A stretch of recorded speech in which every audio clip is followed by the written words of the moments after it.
अस्सलाम वालेकुम, आप देख रहे हैं PA न्यूज HD और मैं हूं आपके होस्ट सादिया बतूल।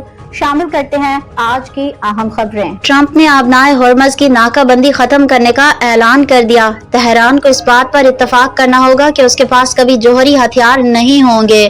अमेरिकी सदर डोनाल्ड ट्रंप ने आबनाए हॉर्मज से मुतालिक एक बड़े और गैर मामूली ऐलान में कहा है कि खित्ते में बहरी नाकाबंदी खत्म कर दी गई है और अब तिजारती रास्ता मुकम्मल तौर पर खोल दिया जाएगा। ट्रंप के मुताबिक आबनाए हॉर्मज को फौरी तौर पर बहरी आमद और रफ्त के लिए बहाल किया जा रहा है, जबकि उनके बकौल वहां मौजूद रुकावटें और बहरी सुरंगें भी हटा दी गई हैं।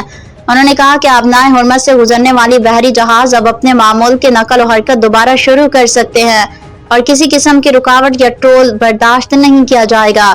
अमेरिकी सदर ने ईरान के हवाले से अपने सख्त मौक़िफ़ को दोहराते हुए कहा कि तेहरान को इस बात पर इत्तफाक करना होगा कि उसके पास कभी जौहरी हथियार नहीं होंगे।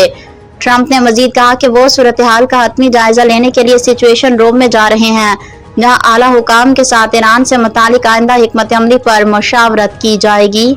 न्यूज स्टूडियो से अब तक के लिए इतना ही। मजीद खबरों और अपडेट्स के लिए देखते रहिए PA न्यूज HD।